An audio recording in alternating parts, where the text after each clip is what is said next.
Okay. When you read as many of these books as I have, you start to notice a lot of commonalities. That's what we're going to talk about.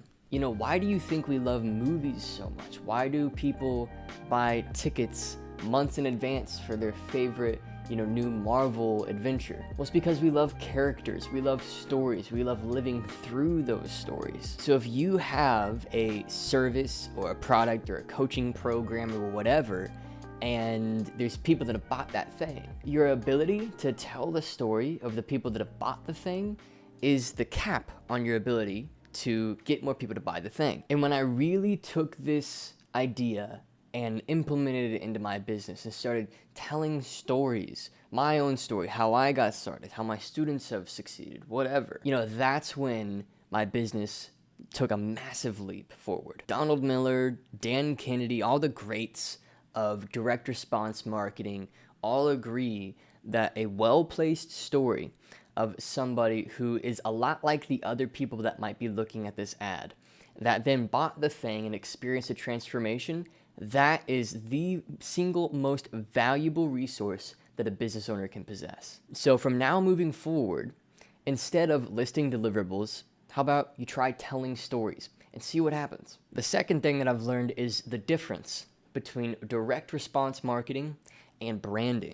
Branding really is just the reputation that your company has. That's ultimately all that a brand is. Whereas direct response, is kind of the series of things that you tell somebody to convince them to buy your thing, including, by the way, stories. Direct response is really how you get a business off the ground. Sending 1,000 cold emails a day or spending $500 a day on an ad campaign to get traffic through. But the thing that really takes a company from $0 to $1 million a year being direct response to $1 million to $10, $20, $50 million a year and really getting its legs underneath it is its brand. Learning how to both excel in direct response copywriting and marketing and building a brand at the same time in a way that there's sort of a cross-pollination and a mutually beneficial relationship between your direct response and your branding, that's when things can really take off. I think a lot of small business owners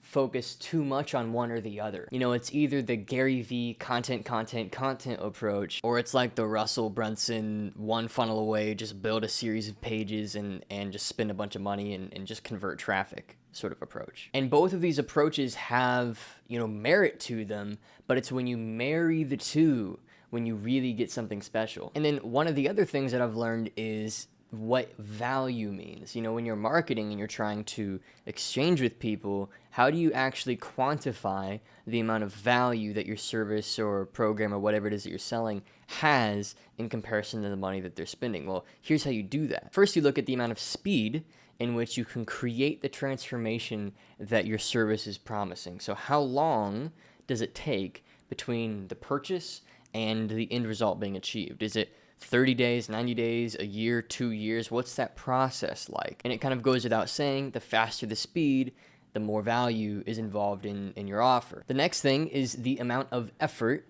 that the client or student has to extend in order to achieve that outcome, right? Does it take every single day, 10 hours a day, tons of focused work, or is it something they can do on the side for an hour a week and reap a ton of reward? Another element of value is the effect of certainty. How certain is somebody that what you have relates to their problems? Again, you can achieve this certainty by telling stories and relating the prospect or the potential client or student and their situation to other people that you've served. And then finally, it kind of goes without saying, but what's the price of your thing, right? Does it, is the barrier of entry too high, or is it really low and nice and simple and cheap to enter into? And when you know how to quantify value, you know how to build great offers, and therefore you know what you should even be marketing in the first place. And honestly, I could go on for like 2 hours, but I'm just boiling down some core things that I've learned into a short video.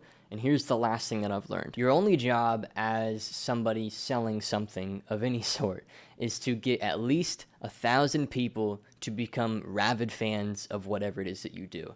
And if you can just achieve that, then truly you can create a lifelong business, financial freedom, sort of on the other side of that. You know, if 1,000 people buy something from you and that thing is so good that they're willing to spend more money with you later, you've done your job. And it's such a simple concept, but truly when you can just take that idea and apply it to how you think about your business right now, it really simplifies things. At least it does for me. Because it's like, if I can get 1,000 people to love what it is that I sell, then I don't have to worry ever again. So if you want a part 2, I'll make it.